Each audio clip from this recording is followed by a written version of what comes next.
So today I want to, what am I talking about? Hello everyone and welcome back to my YouTube channel. It has been a week, the week I'm filming this. I'm filming this on UK Mother's Day and last Monday was International Women's Day. If you just look up what's been happening in the UK this week, you'll understand why. So I just wanted to chat about musicals and kind of escape from the hellscape that is the UK 2021. Before we get started, show of the week is Amelia. It's not a musical, it's a play, and I'm pretty sure I might have suggested it as a show of the week before. I don't care. I will link it below. Watch it, read it.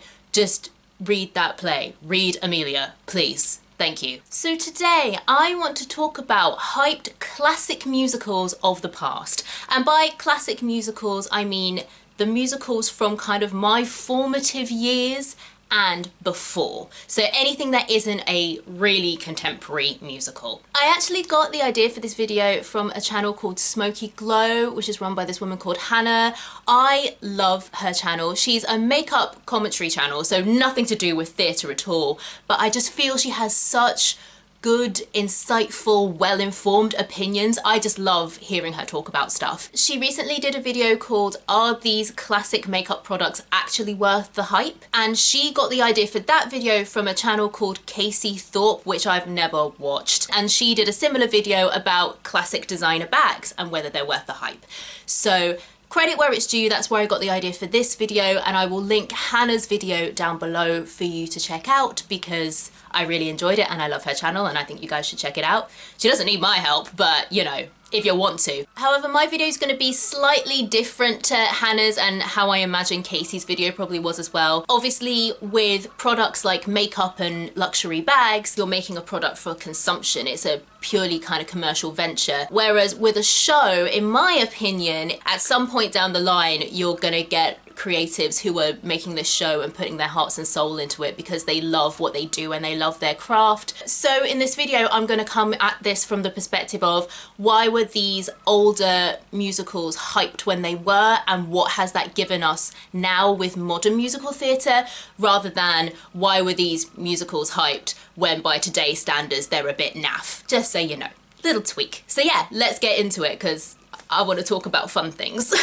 The first musical I want to talk about is Wicked. Now, Wicked was the formative musical for me growing up. I loved Wicked when I was a teenager. Apparently, the youth of today just making myself sound really old with that sentence. But teenagers today don't really rate Wicked, and I can understand why. Compared to kind of modern musicals coming out at the moment, it is a little bit dated. As a teenager, I saw myself so much in Elfie. I was the weirdo, loner, doesn't fit in, trying to do the right thing and it all blowing up in my face. Like, that was me. I saw myself so much in Elphaba. And then for girls who were popular or were into stereotypically superficial things, which that's a whole other video about how we shit on what young girls and young women like, but that's another video. But you know, girls who were into makeup and were into fashion and were really popular and liked dating boys and stuff, they saw themselves in Glinda, I imagine. And Glinda wasn't the stereotypical bitchy mean girl villain in insert name of any High School Musical ever. She starts off a little bit catty, but she has a redemption arc and she becomes a good person in the end, and she is like joint leads with Elphaba. There's a reason they get a bow together at the end during the curtain call. And I know in terms of formative musicals for teenagers now, Wicked has been replaced by shows like Dear Evan Hansen, Be More Chill and Beetlejuice. Like, that's always going to happen. Each generation is going to have like the thing that blew their minds between the ages of 12 and 18. But for millennials, that show was Wicked, so it has a soft spot in my heart. I also think, on a more kind of analytical level, I think Wicked was one of the shows that was the beginnings of the trends towards massive virtuosity in musical theatre performance. I'm not saying that there weren't other shows before it or at the same time that had really virtuosic singing, but just to use Wicked as an example, Elphaba is a massive sing. I'm sure if you've listened to the cast recording, you know that. There's a lot of big belty, badass songs. But also Glinda. Glinda's songs tend to be overlooked because, let's face it, Elfie's songs are a little bit better. Sorry, Glinda, it's just how it be. But Glinda has a massive range. You're going from an F2, the F below middle C, all the way up to C5 in one show. That is huge. I think Wicked was the first musical that at least I was aware of where I was like, whoa, that is actually very vocally challenging and vocally demanding. Wicked was kind of the beginning of that trend, or part of the beginning of that trend, I should say. So yeah, that's Wicked. The second show I want to talk about is Les Miserables, because let's face it, I was going to mention either Phantom or Les Mis in this video, and I chose Les Mis. The thing with Les Mis that I think can be very easy to forget is how revolutionary it was, simply because it was completely panned by the critics, loved by the audience, which is why we have it now, yay. It was completely different to many things that had gone before. I think the thing that Les Mis gave us going into really contemporary musical theatre is that musicals didn't just have to be fluff.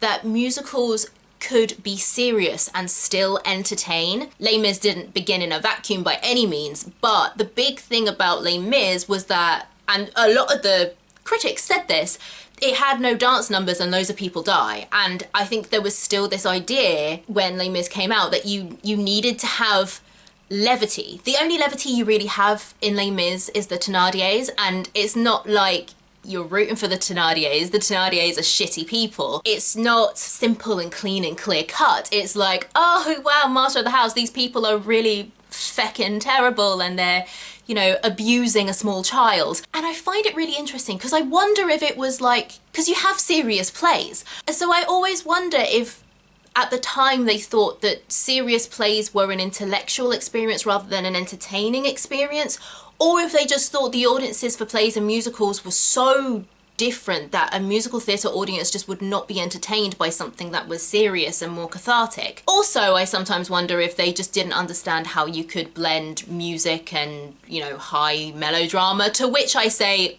opera. Hello. So that's Les Mis. The geese are going mad again. I might have to shut the windows. The geese have been going like completely mental all week. They've just like at night, they'll just be honking all the time. And it's like, guys, I mean, I know it's spring and you're randy, but keep it down. Let's close the windows and then I'll carry on. I'm not stopping filming. I'm just gonna keep rolling. The next two musicals that I want to talk about, I'm gonna lump together because I think they achieved the same thing, and that is We Will Rock You and Mamma Mia. Now, We Will Rock You and Mamma Mia are two of the most successful jukebox musicals of all time, and I think they are the reason that jukebox musicals have now become a real staple on the West End and Broadway. Not obviously, you might not know this. I don't know how much you know about musical theatre. How much do you know about musical theatre? Let me know in the comments. The big thing that We Will Rock You and Mamma Mia did differently was that their plots were not about the bands from which they took the music. And I think the reason they were able to do this is because Queen and ABBA have such big back catalogues that you had plenty of songs to choose from to fit into whatever narrative you wanted to tell. My understanding is that before Mamma Mia and We Will Rock You, jukebox musicals were seen as really niche because the only people who would go and see it were people who were fans of the band that the show was about. But what We Will Rock You and Mamma Mia did is that they showed producers that jukebox musicals can be viable to mainstream audiences. They didn't have to choose between either finding an original musical to produce where people might not like the music or anything about it, or do a jukebox musical and know that you'd get diehard fans of that show, but that was it. You couldn't expand outside of that. It really showed that if you played your cards right, you could have the best of both worlds. And now we have jukebox musicals as far as the eye can see. So yeah, so that's We Will Rock You and Mamma Mia. However you feel about those musicals personally, I do think that they were a big turning point in the musical theatre landscape, especially within kind of big commercial theatre. The next musical I want to talk about is Jesus Christ Superstar, which I'm going to call JCS for the rest of this part of the video because Jesus Christ Superstar is really, really long. The reason I want to talk about JCS is because for me it's kind of representative of the trend of the concept album in the 70s and 80s. JCS wasn't the only one to do a concept album. Les Mis, Chess and Evita all had concept albums, and concept albums are still a thing today. If you've seen my Death Note review, Death Note the musical had a concept album before it was produced in Japan and Korea. But I think the difference was back in the 70s and 80s it was a way for, you know, people to find the audience for the then show once it was put on. And I imagine it was a way to go to producers to be like, hey, we've made this concept album, it's been bought by this many thousands of people, do you want to make it into a show? And then, you know, producers had hard numbers to see the viability of the show just based on the reception of the music. And I wonder what the modern equivalent of that can be now, especially in promoting new writing of shows. I think the obvious parallel to this would be social media. I know of writers that record their work and put it on Spotify for people to stream. You've got SoundCloud, you've got YouTube, you've got TikTok. We've already had the Ratatouille and Bridgerton TikTok musicals, for example. I think what we need now is the shift from creators putting their stuff online and being able to translate that to producers and say, hey, we've got this thing, it's gaining a lot of traction, do you want to make it into an actual thing? And producers actually be willing to take that on. I think it's one of the things that kind of throughout history, you know, older generations can run the risk of getting stuck in their ways, and I think either the older generation need to fight that, or they need to make space for young people with fresh ideas to come up and see the potential in, you know, modern technology and things like that. I also think that JCS was kind of revolutionary in its use of popular music genres rather than kind of a nebulous kind of musical theatre style that had pervaded before that. And again, JCS was not the only show doing this. Hair, for example. With musical theatre of the 40s, 50s, not so much the 60s, maybe arguably with the older generation, people got their popular music from musical theatre. You'd listen to a song in a show, be like, oh my god, that's great, and then that's what you would buy and listen to as like your normal everyday music. With the rise of kind of rhythm and blues and rock and roll, that didn't happen so much anymore, and it was kind of like musical theatre music was musical theatre music and popular music was popular music. Andrew Lloyd Webber using rock music in JCS, how accurate you think he was with that is a whole other topic, but shows like JCS and Hair using rock music, using the music that young people were listening to, wasn't something that was done so much, and I think those were the first shows to do that really, really commercially successfully. Obviously there were composers who'd done that before, you know, there's a lot of jazz influence in the work of Harold Arlen and George Gershwin, for example, but in terms of looking to the more modern era, I really think that that again was another shift, and without that kind of precedent being set, you wouldn't have the work of Lin-Manuel Miranda, you wouldn't have shows like Six. You could also argue this is another reason that jukebox musicals do so well, because it's kind of taking that, using popular music genres and like, why not just use the popular music? I think that's a really important shift that JCS and its contemporaries in the same vein had. The last thing about JCS is that at the time it was really, really transgressive. There were a lot of people who didn't like it, especially people in the Christian community. So again, similar to Les Mis, which came after it, I think again it kind of showed that musical theatre didn't just have to be comfortable fluff. It could be transgressive, it could be challenging, which we love that. Yeah. The next show I want to talk about is Showboat. Now, full disclosure, I've never seen or read Showboat, but I want to talk about it because I think everyone can agree that if Showboat came out today, seeing as it was written in like the 1920s, people would find it very, very dated, probably very quaint. The music wouldn't be like slapping, as the young people say. Cool lingo just sounds weird in my mouth. I don't know, like, I've just never been cool, guys. You're just gonna have to deal with it. But yeah, I think most people would agree that Showboat, people would not be queuing around the block to go and see that today. However, Showboat is such a pivotal musical because it was the first ever integrated musical. If you don't know what an integrated musical is, basically an integrated musical is where the book, the musical numbers and the dance numbers all work together to serve one cohesive story, which sounds really basic. But before Showboat, you would have light operettas, musical comedies and revues, where basically you'd have a plot and the plot would be in the little snippets of scenes, but you'd have your first scene where, I don't know, stuff is happening, plot's getting into motion, and then they just have a song for no reason. Just like a random person not involved in the story just comes on and does a song. And then you go back to the plot and it's like, oh, now this is happening, da da da da. And then it would be like, okay, let's have a dance number. Let's have a kick line of chorus girls because the men who've been dragged along by their wives need something to look at. And then you go back to the plot and it was kind of like the Royal Variety performance. It was just a mismatch and hodgepodge of different things kind of like smushed together, connected by a tenuous storyline in the scenes that went in between the big spectacle numbers. With Showboat, you'd have a scene and then one of the characters in the scene would sing a song about what's happening in the scene and would actually elaborate on what's happening in the scene. And then maybe later on you'd have a party scene. So you'd have a scene where they're setting up the party and then you'd have a musical number because they have music at the party. And then you'd have a dance number because they start dancing at the party.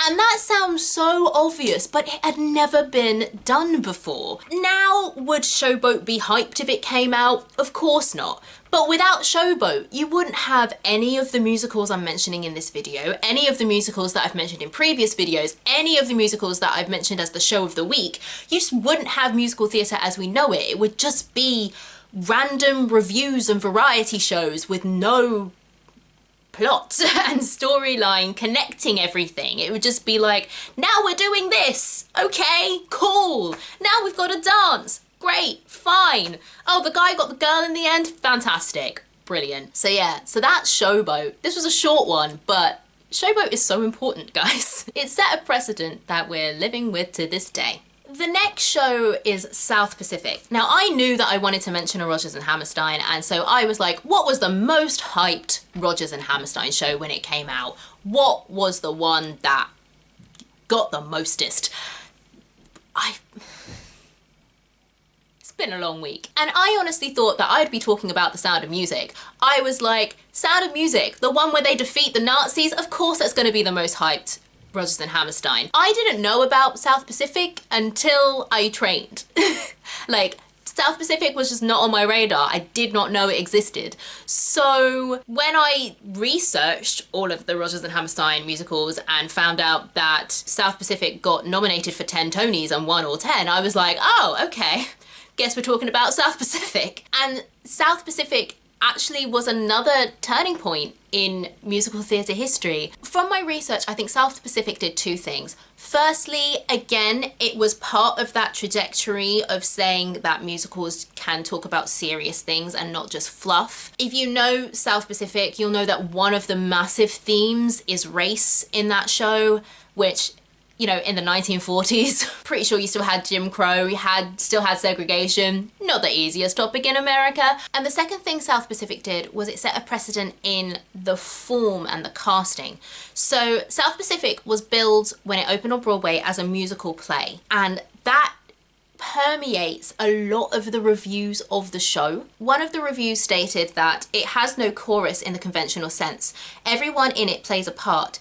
It is likely to establish a new trend in musicals. Basically, South Pacific showed that you could have a musical without a chorus. South Pacific does have a big cast, don't get me wrong, but before that you would have your lead characters, your supporting characters, and then you'd have the chorus, who would be performers who weren't named. They were kind of just there. Maybe someone in the chorus would have an odd line if there was like a crowd of people, or like you needed some random people who weren't named to just be around chatting about stuff and chipping into the main dialogue. But they were basically there to do the big numbers. They were there to sing the big songs and dance the big dances, and that was it. From the reviews and stuff that I've read in researching you know, South Pacific, I feel like there was very much a sense of there wasn't just like a nebulous chorus of just random people who we never know, we never see. Everyone on stage had a relationship to every other person, like you get in a play. And if South Pacific hadn't set that precedent, you wouldn't have Dear Evan Hansen, you wouldn't have Come From Away, you wouldn't have Spring Awakening, you wouldn't have any of the shows we now have where you don't have the main characters and then the chorus line. To be honest, some of my favourite musicals are the musicals that don't have chorus lines, are the more contemporary musicals where everyone has a part and you know everyone's name. Or at the very least, if you don't know their name, they're playing the same person throughout. The last show that I want to talk about is The Lion King. And I think what The Lion King proved is that even a purely commercial show, a purely commercial venture, can also be artistically driven or artistically bold, and that is a good thing. It won a lot of Tonys and a lot of Drama Desk Awards, and the main awards that it won were on the design side of things. So it won for costume, lighting, sound, puppetry, choreography, direction. If you've ever seen The Lion King or you've seen pictures, it is stunning what they did, especially if you consider that this was like in the 90s. It was unlike anything that had been seen before. The Lion King wasn't the first production produced by Disney Theatricals. Before that, they'd actually had Beauty and the Beast. And if you Google image search production shots of Beauty and the Beast, you will see that it isn't particularly like theatrical or different. Like, it's fine, it looks really nice, it did win a Tony and it got nominated for quite a lot, but it kind of looks like cartoon. Whereas with The Lion King, when you go and see the show in the West End or on Broadway, you're getting a different experience to watching the cartoon. Yes, the story is the same and it has the same songs and with a couple of added ones, but in terms of the visual experience, the viewing experience, The Lion King really took advantage of the fact that it was in a theatre and, you know, they were working in a 3D space, in the same space as the audience. You know, when you have the weird, like, colourful giraffes, like, leaning over the audience during I Can't Wait to Be King, having people on stilts being, like, literal giraffes. The fact that they didn't try and hide the humanness, which kind of in later productions, I feel like they did that a little bit with some of their adaptations, Disney Theatricals, of like being like, oh, we're fish, so we've got to dress them up as fish. Josh has some problems with this. We've discussed The Lion King. We have interesting chats about The Lion King, and he doesn't like the fact that they don't acknowledge so much with the logic about the humanoid, like that they don't hide the humanness of the lions, for example. But I kind of like that. I think it's like the lesser of two evils in a way. The puppetry in The Lion King was revolutionary for its time. It still holds up. It is a little bit dated, don't get me wrong. It still has its issues, but it still holds up quite a bit of it. It gives people a reason to come back because it is so different to the cartoon. People come back for the nostalgia. People come back for that experience. People bring their children. I don't think The Lion King would still be running 20 years later, you know, COVID notwithstanding, if they just remade the cartoon on stage. And for Disney, The Lion King is one of its biggest assets because it's been able to run so long. In terms of the wider theatrical landscape, I think you could argue that without a show like The Lion King, we wouldn't have had Warhorse, for example. The puppetry in Warhorse is stunning and definitely is of a more advanced caliber than The Lion King, but The Lion King definitely pushed boundaries with what you could do with puppetry and what you could do with puppetry in costume design and things like that. And then in terms of the trend that we're seeing of big film production companies taking their IPs and making them into musicals, The Lion King showed that that was financially viable. You know, having companies like DreamWorks and Disney and Nickelodeon having dedicated factions of their business to making IPs into shows.